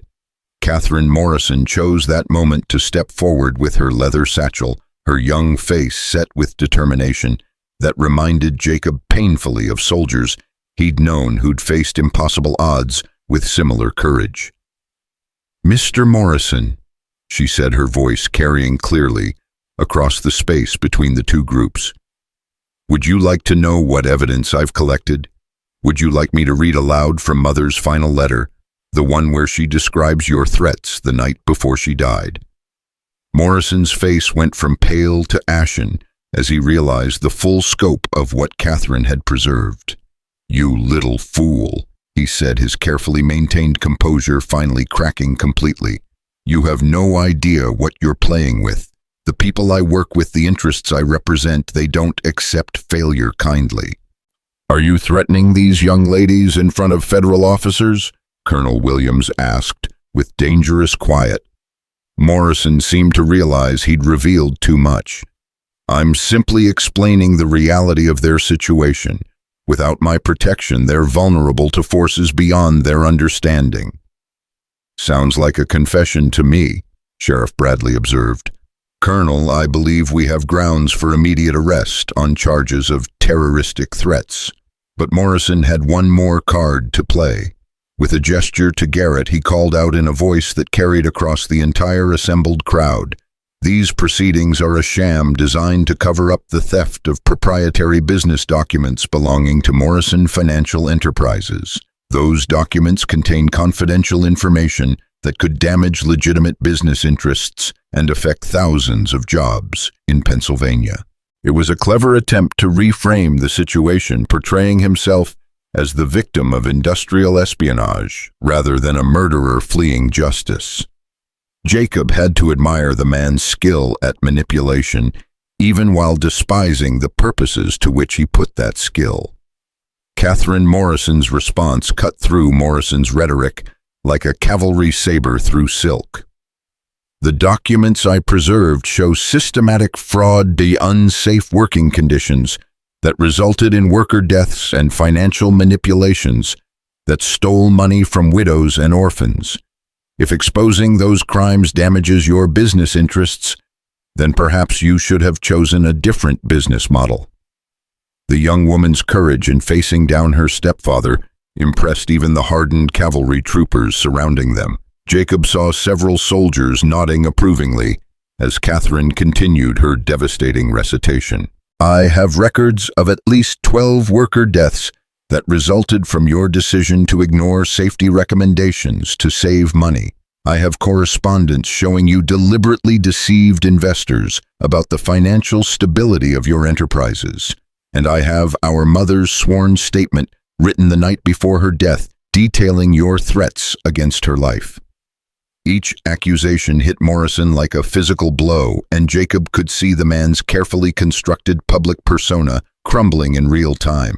This wasn't the composed business leader who'd arrived with an army at his back. This was a cornered animal looking for any way to escape the consequences of his actions. You're lying, Morrison said desperately. Those documents are forgeries created to support a fraudulent inheritance claim. I can produce witnesses who will testify to your mental instability, your history of making false accusations. Then produce them in court, Colonel Williams interrupted. Under oath, subject to cross-examination and legal penalties for perjury, but this armed confrontation ends now. Morrison looked around at the federal troops surrounding his hired army, at the determined faces of the territorial defenders, at his stepdaughters standing united against him, despite everything he'd done to break their spirits. For the first time since arriving in Wyoming Territory, Harrison Morrison appeared to realize that his money and connections couldn't save him from the consequences of his crimes. This isn't over, he said finally, his voice carrying the venom of a man who'd built his life on intimidating others into submission. There are courts in Pennsylvania, federal judges who understand the importance of protecting business interests from radical interference. These territorial proceedings won't stand up to proper legal scrutiny. Maybe not, Sheriff Bradley admitted. But they'll get the truth on record, and that's more than you've allowed to happen up to now. Margaret Morrison stepped forward one final time, her dignity intact despite everything she'd endured. Harrison, you killed our mother. You stole our inheritance. You've spent months hunting us across the country like animals, but you made one crucial mistake. What's that? Morrison asked with barely contained rage. You assumed we'd always be the frightened, dependent girls you remember from Pennsylvania. You never considered that we might grow into women capable of fighting back. Margaret's voice carried the quiet authority of someone who'd discovered her own strength through adversity. You taught us hard lessons about survival, but you never imagined we'd use those lessons against you." The confrontation that had begun with Morrison's overwhelming show of force was ending with his public humiliation before federal authorities and territorial law enforcement. His hired army was surrounded and neutralized. His crimes were about to be exposed in open court, and his victims had transformed from frightened fugitives into confident women backed by an entire community.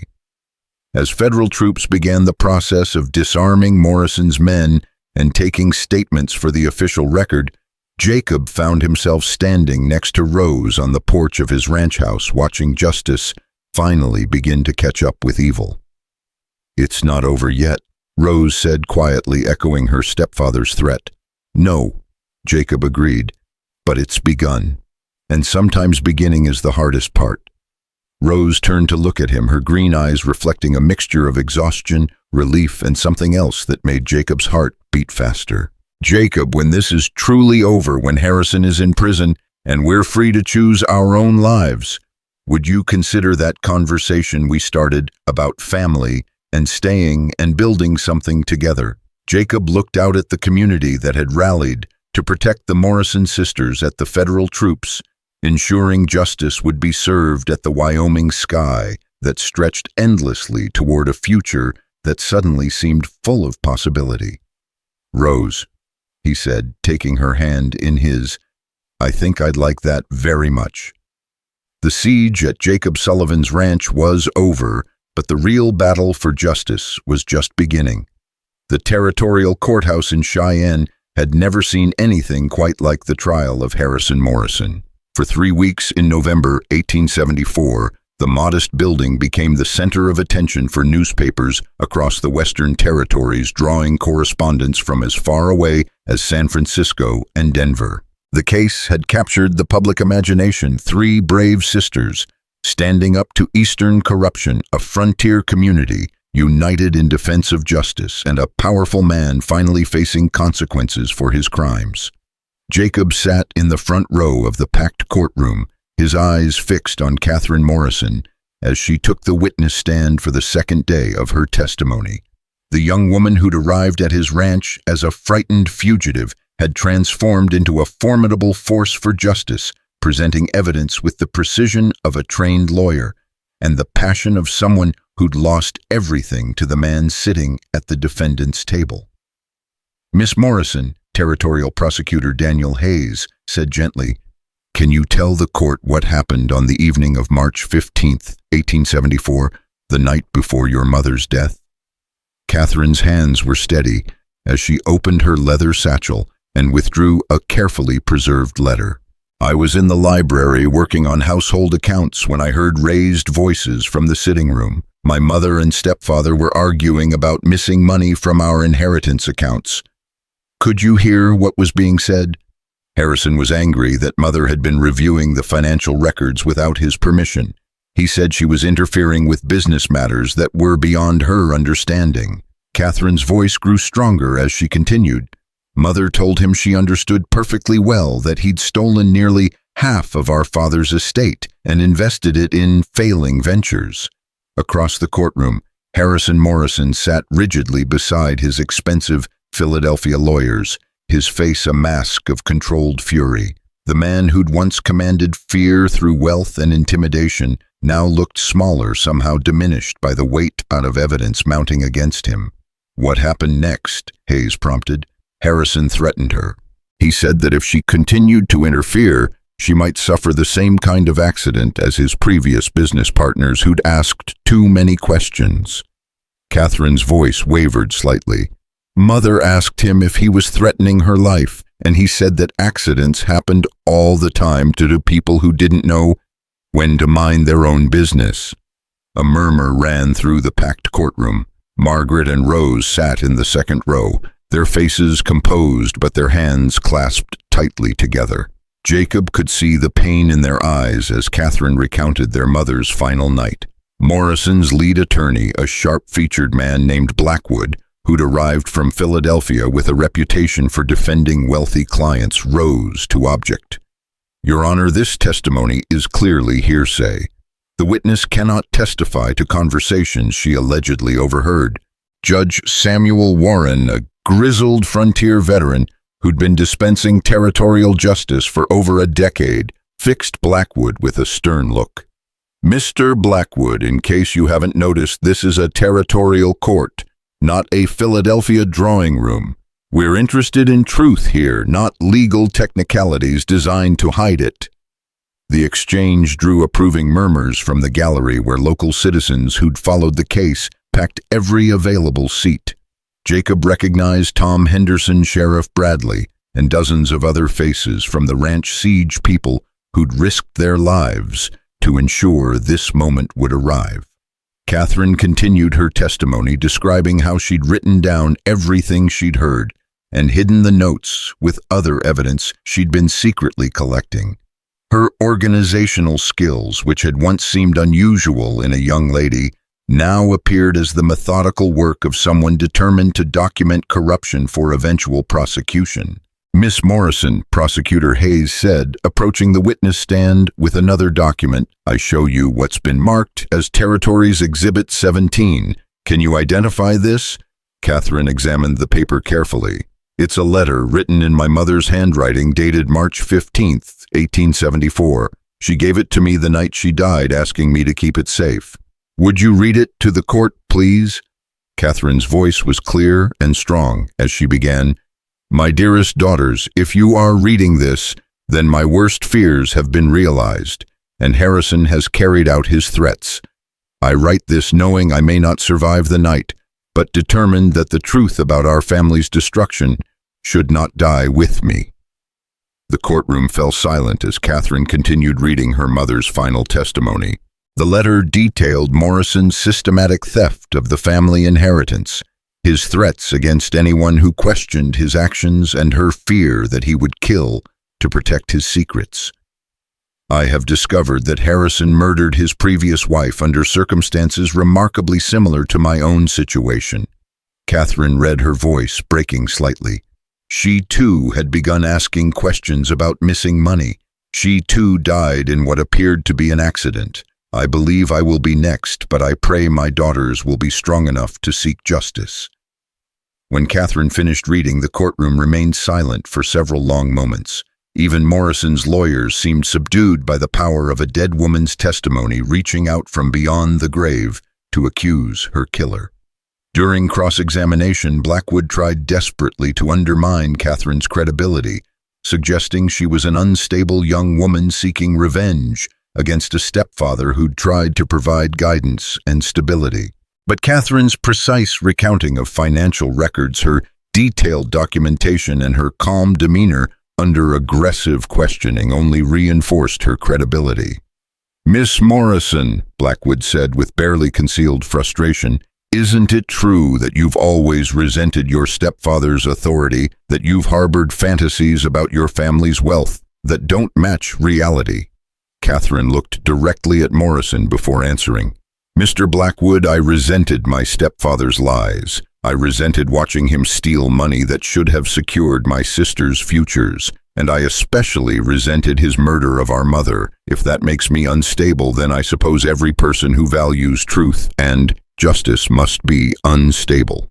The gallery erupted in applause, and Judge Warren had to gavel for order. Jacob felt pride surge through him as he watched Catherine handle herself with dignity and strength that would have impressed seasoned attorneys.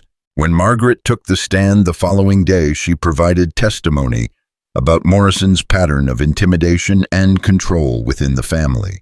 Her accounts of his increasingly violent threats, his isolation of their mother from friends and relatives, and his systematic dismantling of their father's legacy painted a picture of calculated evil that went far beyond simple greed.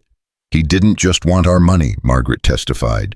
"He wanted to erase our father's memory, our mother's independence, and our ability to question his authority. He saw us as property to be managed, not as human beings with rights and dignity." Rose's testimony was perhaps the most emotionally powerful. Her natural warmth and obvious sincerity as she described their desperate flight from Pennsylvania, their months of living in fear, and their decision to finally make a stand, resonated with every person in the courtroom. "We could have kept running," she said, looking directly at the jury. "We could have tried to disappear completely, maybe found some remote place where Harrison's money and influence couldn't reach us. But we realized that running away wouldn't honor our mother's memory or protect other women who might suffer the same fate." The prosecution's case was strengthened by testimony from former Morrison employees who'd been located by federal investigators. A factory foreman described being ordered to ignore safety violations that later resulted in worker deaths. A bookkeeper detailed how financial records had been falsified to hide the diversion of inheritance funds. Most damning of all, a former household servant testified about strange circumstances surrounding the death of Morrison's first wife, circumstances that eerily paralleled the sister's mother's accident. Morrison's defense centered on portraying him as a successful businessman unfairly targeted by vengeful stepdaughters and ambitious territorial prosecutors seeking to make names for themselves by attacking Eastern interests. His attorneys produced character witnesses from Philadelphia's financial district and attempted to suggest that the evidence had been fabricated or misinterpreted, but their efforts were undermined by Morrison himself. Under cross-examination, the controlled facade he'd maintained throughout the trial finally cracked completely. When Prosecutor Hayes pressed him about specific financial transactions that had diverted inheritance funds, Morrison's responses became increasingly angry and defensive. "Those girls had no understanding of complex business matters," Morrison snapped. "Their father left them money, not business expertise. I was trying to protect their inheritance by investing it productively." "By losing 2/3 of it in failed speculation," Hayes pressed. "Business involves risk. If they'd trusted my judgment instead of interfering, Mr. Morrison, or instead of discovering your theft." Morrison's face flushed red. "I stole nothing. Everything I did was legal under the terms of my guardianship, including murdering their mother." Morrison's attorney objected furiously, but the damage was done. Morrison had revealed the arrogance and sense of entitlement that had driven his crimes, and the jury had seen it clearly. The trial's most dramatic moment came when Hayes called Jacob to testify about the siege at the ranch. Jacob's military bearing and obvious integrity made him a compelling witness, but more importantly, his testimony established the extraordinary lengths Morrison had been willing to go to silence his stepdaughters. "Mr. Sullivan," Hayes asked, "in your opinion as a former cavalry officer, what was the purpose of bringing 50 armed men to your ranch?" Jacob looked directly at Morrison before answering. "It wasn't to negotiate or seek legal redress. Men don't bring armies to discussions, they bring them to impose their will through force. Mr. Morrison came to Wyoming Territory to eliminate witnesses to his crimes." Defense attempts to portray the siege as a legitimate attempt to recover kidnapped dependents fell apart under Jacob's detailed description of Morrison's militarized approach and the threats made against anyone who protected the sisters. Perhaps most significantly, federal investigators had uncovered evidence of Morrison's connections to corrupt officials in Pennsylvania, painting a picture of systematic bribery and intimidation that had allowed his crimes to go unpunished for years. The testimony revealed a network of corruption that reached into state courts, local police departments, and business regulatory agencies. As closing arguments approached, the weight of evidence against Morrison seemed overwhelming, but Jacob knew that powerful men had escaped justice before through technicalities, jury intimidation, or simple corruption. Nothing was certain until the verdict was announced. Prosecutor Hayes's closing argument was masterful, weaving together the evidence into a narrative of evil, triumphing through wealth and power until brave women decided to fight back. "Ladies and gentlemen of the jury," he concluded, "this case isn't just about Harrison Morrison's crimes. It's about whether justice exists for ordinary people when they're threatened by extraordinary wealth. It's about whether courage and truth can triumph over money and intimidation."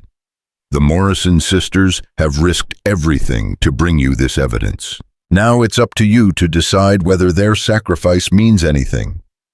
Blackwood's closing argument attempted to raise reasonable doubt by questioning the credibility of witnesses who had obvious motives for revenge against Morrison. He portrayed his client as a successful businessman destroyed by ambitious prosecutors and vindictive stepdaughters seeking to profit from false accusations. Mr. Morrison may not be perfect, Blackwood argued, but imperfection is not criminality. The prosecution has presented you with speculation, coincidence, and the biased testimony of people with clear motives to lie. They ask you to convict a man of murder based on the word of young women who admit to stealing confidential business documents. But the defense's arguments rang hollow after weeks of detailed evidence and compelling testimony. When the jury retired for deliberation, most observers believed conviction was likely on at least some of the charges. Jacob spent the 2 days of jury deliberation at the hotel where the Morrison sisters were staying, trying to provide support while they waited for the verdict that would determine their future. The sisters had held up remarkably well during the trial, but the stress of reliving their trauma in public had taken its toll. "What if they acquit him?" Catherine asked on the second evening as they sat in the hotel dining room. "What if his money and lawyers are enough to convince the jury that we were lying? Then we'll have done everything we could," Margaret replied, though Jacob could see the doubt in her eyes. "We'll have told the truth publicly, and that's more than Harrison ever allowed before." Rose reached across the table to squeeze her youngest sister's hand.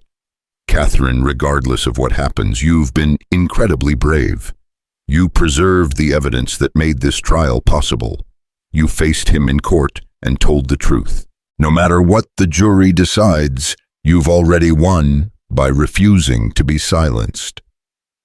Jacob found himself thinking about the journey that had brought them to this moment, from 3 frightened women seeking shelter in his barn to confident survivors demanding justice in a territorial courthouse. Whatever the verdict, the Morrison sisters had transformed themselves and their community in ways that couldn't be undone.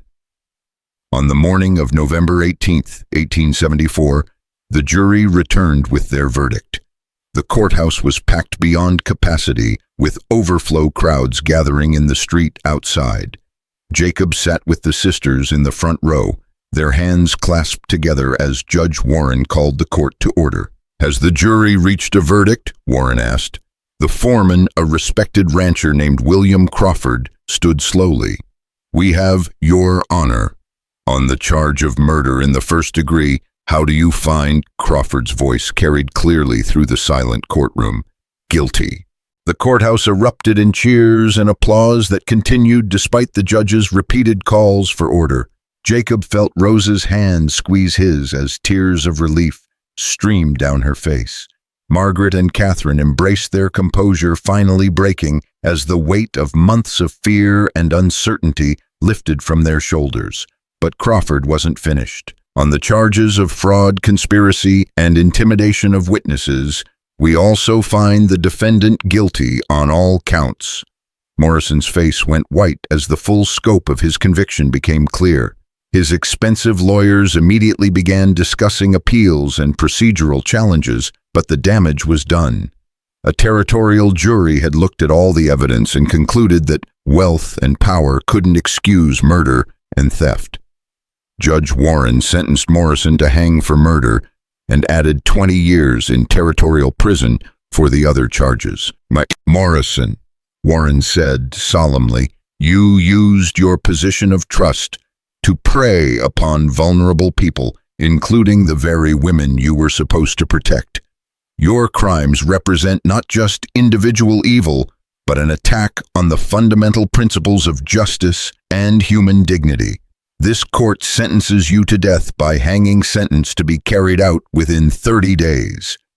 The courtroom erupted again as Morrison's supporters protested the sentence while his victims and their allies celebrated the long-delayed triumph of justice. Federal marshals led Morrison away in shackles. The man who'd once commanded armies of hired gunmen now reduced to a convicted criminal facing execution. But for Jacob and the Morrison sisters, the real celebration came later in the privacy of their hotel suite, where they could finally acknowledge that their long ordeal was truly over. "It's finished," Margaret said wonderingly, as if she couldn't quite believe it. "After all these months, it's actually finished. Harrison can't hurt anyone else," Catherine added, clutching the leather satchel that had carried the evidence crucial to his conviction. "All those people who died because of his greed, maybe now they can rest in peace." Rose looked out the window at the Wyoming landscape that had become their refuge and their salvation. What happens now? Where do we go from here?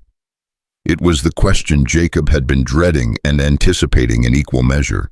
The sisters were free now to go anywhere, do anything. They could return east to reclaim their inheritance, travel to California as they'd originally planned, or make fresh starts anywhere in the expanding nation.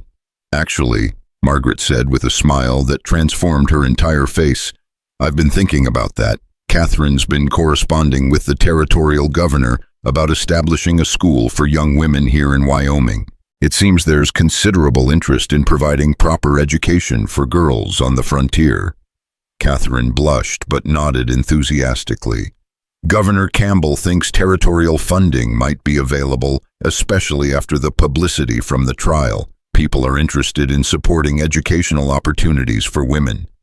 Jacob felt hope and fear warring in his chest. The sisters had found purpose and direction, which was wonderful, but their plans didn't necessarily include a lonely rancher with too many ghosts and not enough courage to ask for what he really wanted. Rose seemed to read his thoughts. Of course, any school would need to be located somewhere with adequate facilities for students and teachers, somewhere peaceful and safe but not too isolated from community life. She looked directly at Jacob as she continued, "I was thinking a working ranch might be ideal. Students could learn practical skills alongside academic subjects, and there might be opportunities for partnerships with local ranchers who understood the value of education." Margaret and Catherine were grinning now, clearly in on whatever their sister was planning. Jacob felt his heart racing as he realized what Rose might be suggesting. "Rose," he said carefully, "are you asking what I think you're asking?"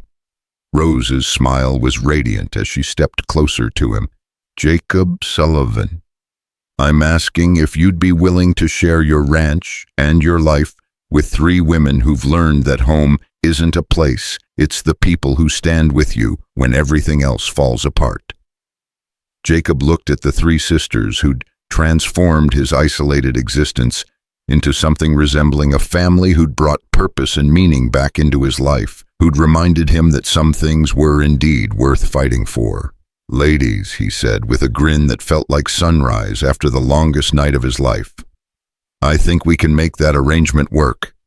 The wedding took place the following spring, with half of Wyoming Territory in attendance. Margaret served as Rose's matron of honor while simultaneously managing the logistics of their new school. Catherine had been appointed as the territorial supervisor of women's education and was already corresponding with young ladies across the West who were interested in attending their innovative academy. Sheriff Bradley performed the ceremony, joking that after everything they'd been through together, he felt like family. Governor Campbell gave a speech about the importance of education and justice in building strong communities.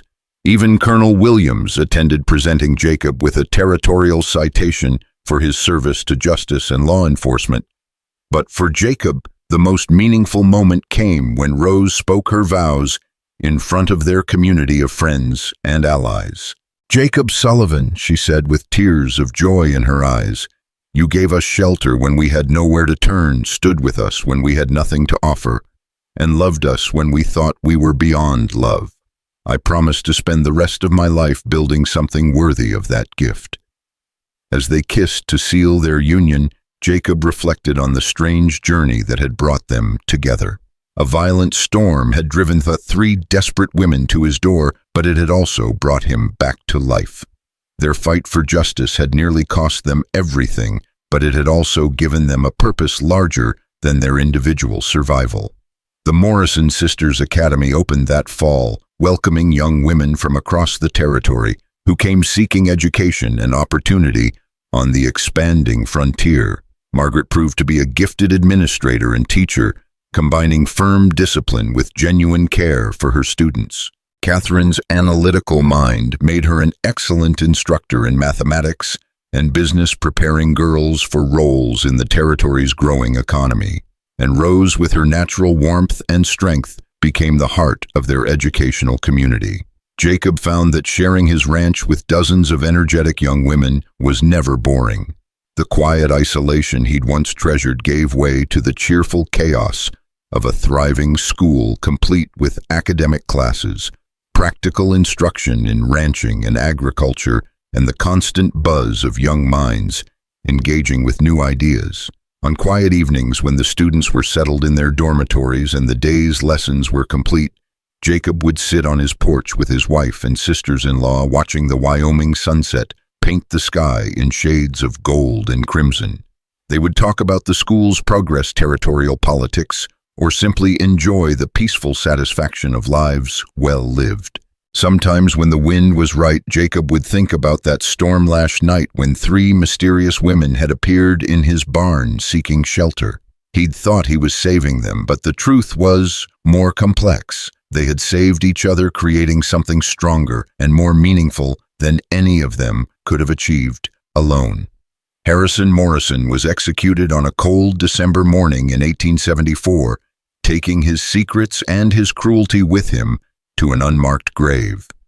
His death marked the end of one story, but the beginning of another, a story of women finding their voices, communities standing up for justice and love, growing in unexpected places. The Morrison Sisters Academy would eventually become one of the most respected educational institutions in the Western Territories, sending graduates on to universities back east and into leadership roles throughout the expanding nation. Margaret would never marry, but would dedicate her life to education and women's rights, becoming a powerful advocate for territorial suffrage. Catherine would eventually become the territorial superintendent of education, revolutionizing public schooling throughout Wyoming. And Rose would raise 4 children on the ranch that had once been Jacob's solitary refuge, teaching them that courage meant standing up for what was right. That family was built through choice as much as blood, and that love was strongest when it grew from mutual respect and shared values. Years later, when visitors asked about the origins of their remarkable school, the Morrison sisters would tell the story of a storm that had driven them to seek shelter in a stranger's barn. But they always emphasized that the real story wasn't about the storm that had brought them together. It was about the courage they'd found in each other and the community that had stood with them when standing alone seemed impossible. The ranch that had once echoed with loneliness now rang with laughter, learning, and the sounds of a family that had chosen each other across the vast distances of the American frontier. It was a testament to the truth that sometimes the most powerful storms are the ones that clear the air for new growth, new love, and new hope.